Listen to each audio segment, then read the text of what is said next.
Imagine a world where America's most dangerous armored commander is destroyed, not by a German 88mm shell, but by his own relentless tongue.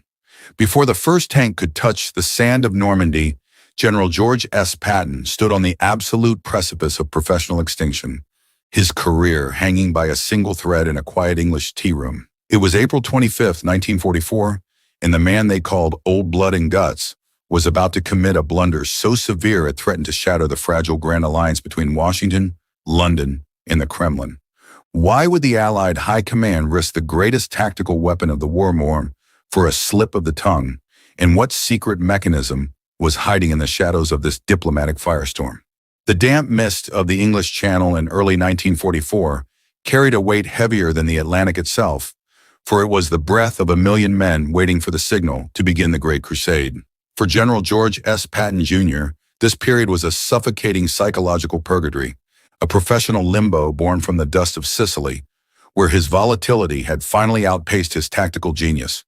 You see, while the world remembers Patton for his ivory-handled revolvers and his lightning-fast sweeps across Europe in the spring of 1944, he was a ghost, a commander without a command, prowling the halls of Puver Hall, while his peers, Bradley and Montgomery, drew the lines of history on their maps. The slapping incidents of August 1943 had left a stain that no amount of Mediterranean victory could scrub clean, and as Patton watched the ticking clock of destiny, he felt the heavy hand of General George C. Marshall's little black book hovering over his name. Marshall, a man of iron rectitude, viewed the military on a purely business basis, and Patton's recurring lack of judgment had become a liability that the democratic world could no longer afford to carry into an election year. This forced obscurity was the cornerstone of the most elaborate lie ever told in the history of warfare. Yet Patton himself proved to be the primary threat to the secrecy that protected the lives of thousands. On that fateful Tuesday afternoon, Patton traveled to the town of Knutsford to attend what he believed was an informal opening of a welcome club for American officers at the Ruskin Rooms. The building, an eclectic Italianate structure designed by Richard Harding Watt, was intended to foster goodwill between the local British population and the influx of American occupiers. But for Patton, it was a stage for the grand gesture. He arrived in his polished helmet, his stars gleaming under the English sun, accompanied by his faithful white bull terrier Willie, and as he looked out over the crowd of 200 spectators and the gathered press, the war face he so carefully practiced in the mirror softened into the mask of a statesman. He began to speak without notes, for he loathed the sterile rhetoric of staff committees, preferring instead the visceral connection of the commander to his audience. It was a short, off-the-record address, but as was his custom, Patton's rhetoric drifted toward the post-war horizon, where he spoke of the evident destiny of the British and Americans, and of course the Russians, to rule the world. While Patton's inclusion of the Soviet Union was confirmed by every witness in the room, the press reporting that followed stripped the Russian ally away, presenting a vision of Anglo-American hegemony that struck Moscow like a deliberate insult.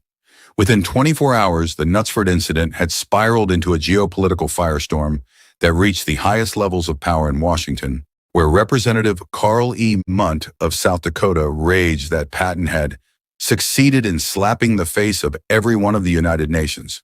For a military establishment trying to keep a paranoid Joseph Stalin engaged on the Eastern Front, Patton's remarks were not just an indiscretion, they were a breach of the Grand Alliance itself. General Dwight D. Eisenhower, burdened by the crushing weight of Operation Overlord, found himself in a position of agonizing conflict, recording in his private diary that Patton was simply unable to use reasonably good sense in all those matters where senior commanders must appreciate the effect of their own actions upon public opinion.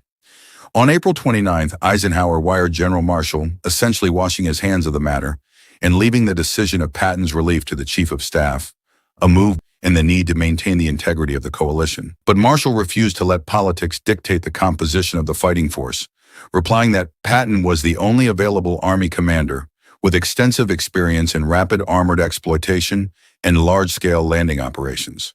He threw the authority back to Eisenhower, granting him the ultimate power to determine if the tactical advantage of keeping the sledgehammer outweighed the diplomatic cost of his presence.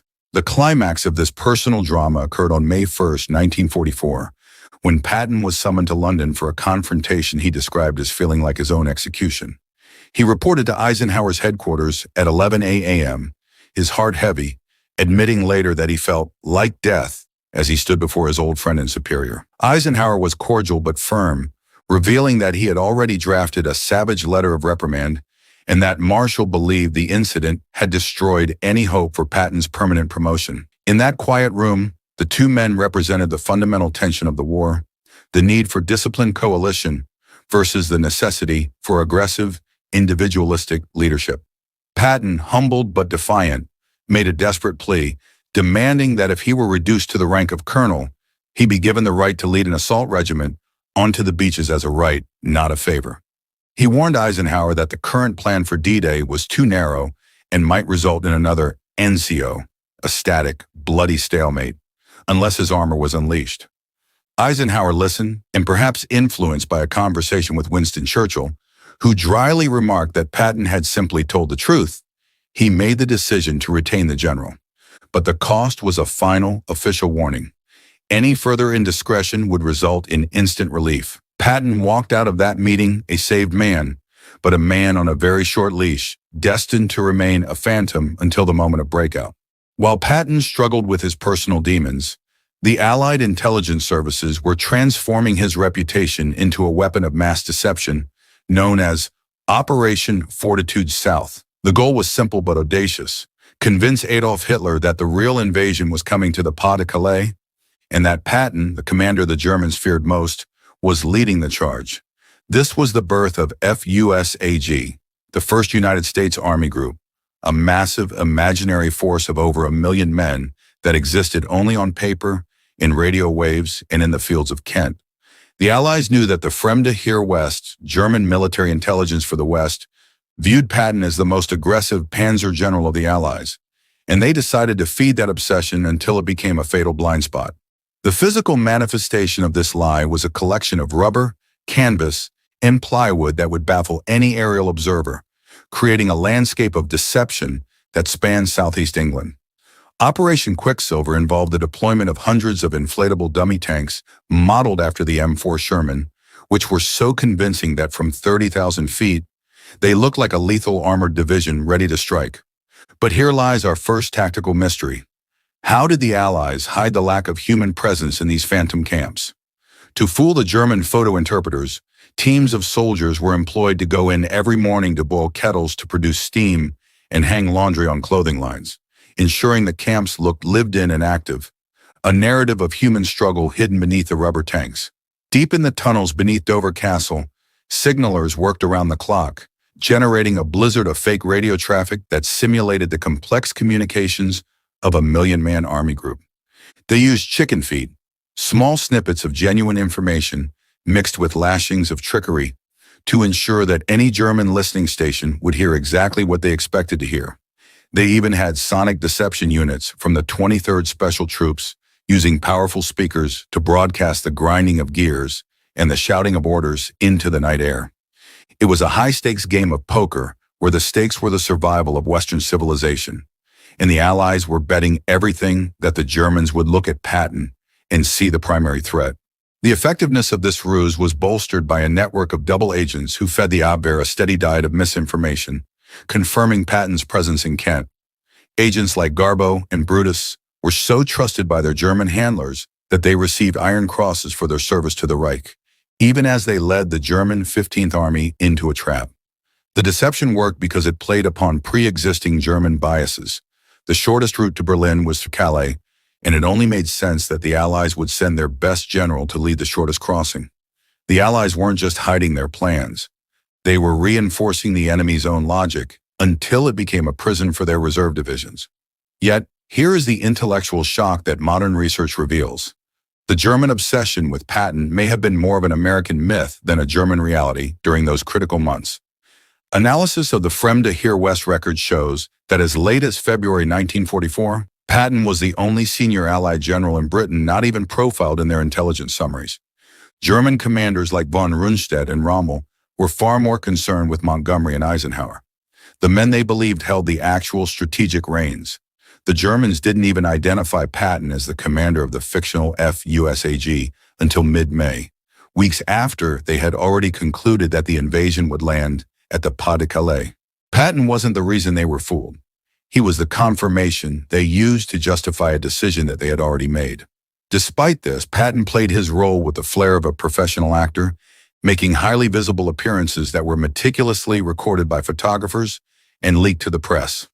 He stood ramrod straight in his immaculate uniform, his scowl deepening whenever a camera was near, embodying the old blood and guts persona that both his men and his enemies had come to expect.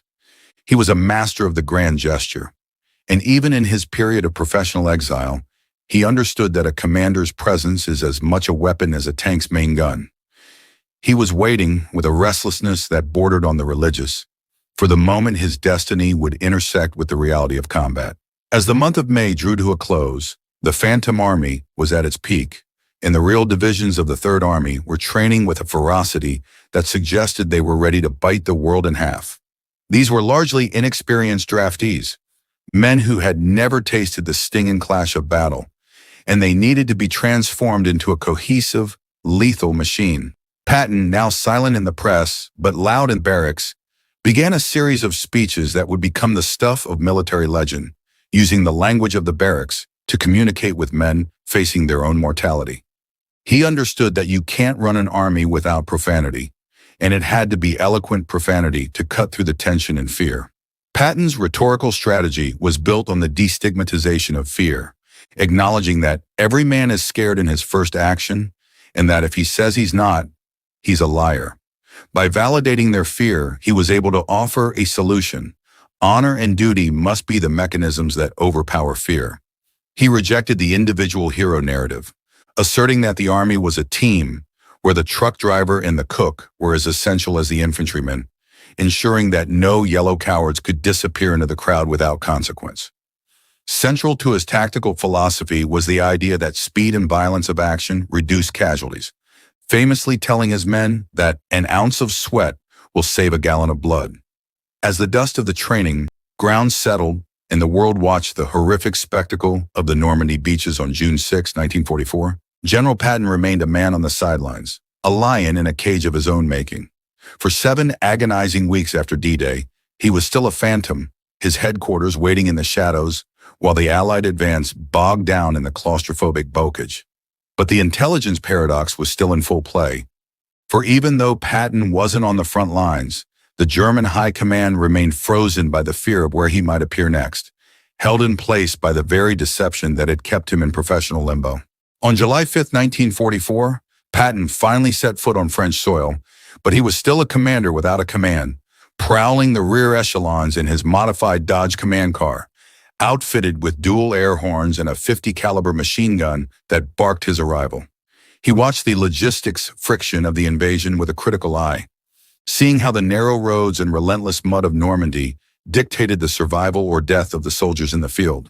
He saw the infantry dying in the thousands for a few hundred yards of hedgerow and raged against the static nature of the campaign, believing that speed was the only true salvation for his men as they struggled through the bocage. The breakthrough finally came with Operation Cobra in late July, utilizing a massive aerial bombardment of 3,300 tons of explosives to blast a hole in the German lines near Saint-Lô. As the enemy front crumbled, the moment for the Third Army to be unleashed arrived, and on August 1, 1944, Patton's force was officially activated. What followed was a campaign of unprecedented mobility that redefined armored warfare, as Patton launched his divisions through the narrow Avranches Gap with a speed that left both his superiors and his enemies in a state of collective shock, turning his divisions east, west, and south behind German lines. But with this incredible speed came the crushing reality of logistics, a narrative of human struggle where the raw numbers of gasoline and ammunition dictated the pace of liberation. By late August, the Third Army was racing across the open plains of France toward the Meuse River, but its own supply lines were snapping under the strain, a 1,000-mile umbilical cord stretching back to the dumps of Normandy. Patton's M4 Shermans were running dry in the middle of a winning battle, and the general found himself in a bitter rivalry with Montgomery for the dwindling resources of the Allied pool. In this period, Patton's legendary temper was on full display during the personal interrogation of SS Major General Anton Duncker in Metz on November 20th, 1944.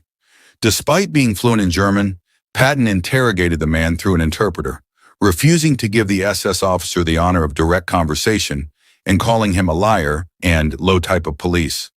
This interaction reveals the core of Patton's worldview. A man who respected the professional German soldier, but held a visceral, deep-seated loathing for the Nazi ideologue, a distinction that would later cause him immense political trouble as he struggled with denazification orders.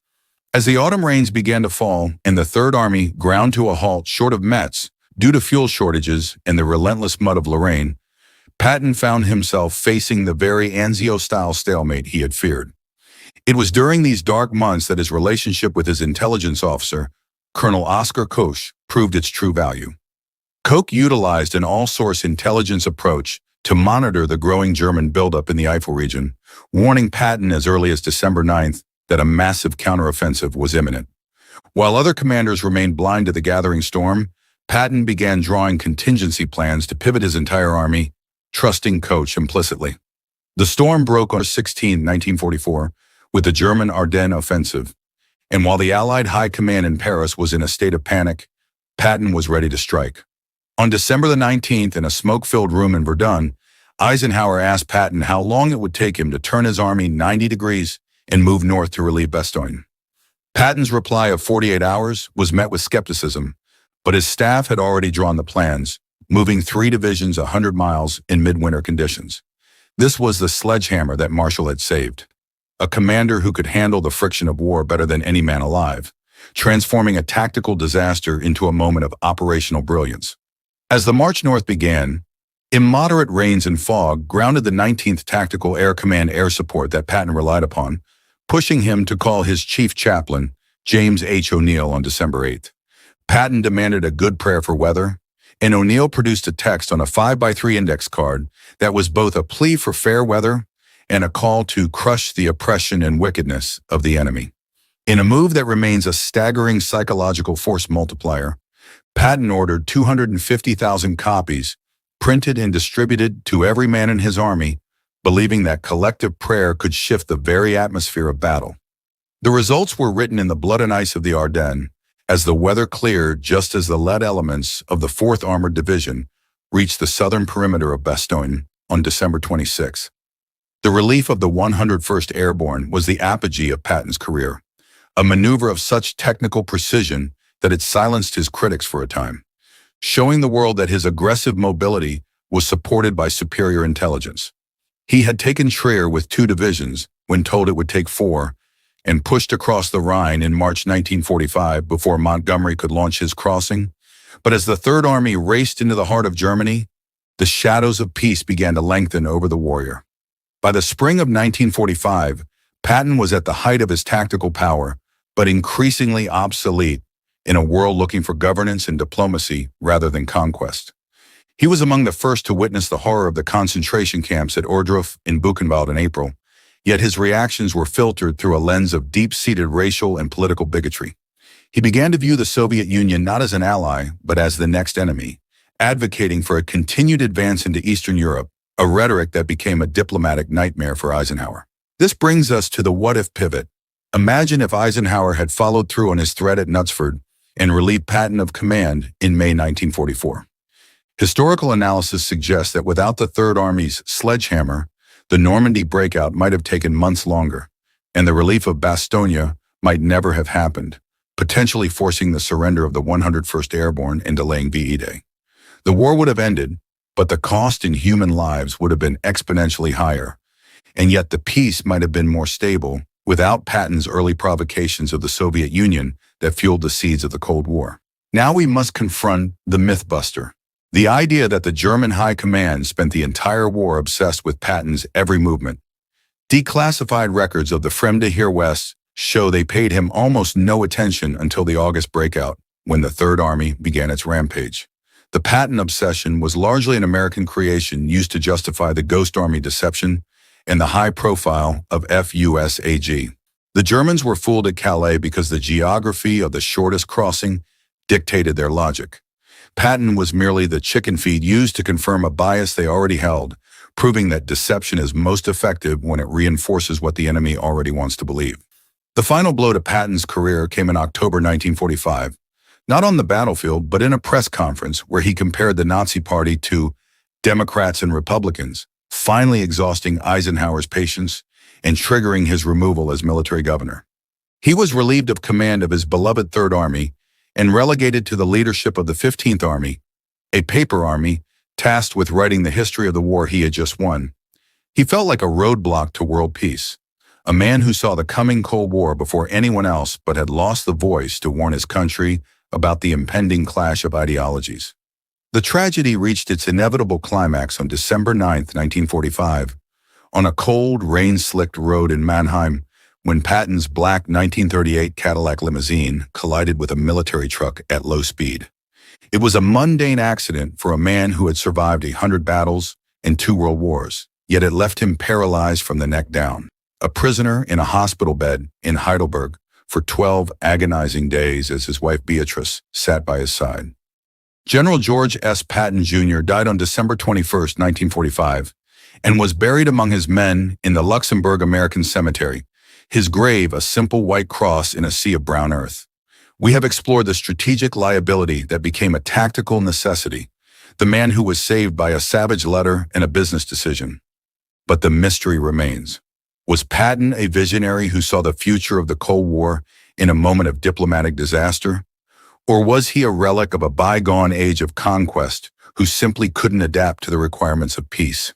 What do you think was the defining factor in Patton's survival? His tactical genius, or the sheer luck of being the right showman for an Allied deception plan that needed a ghost to fool a dictator? Let's discuss the reality of command in the comments below, and don't forget to subscribe and hit the notification bell.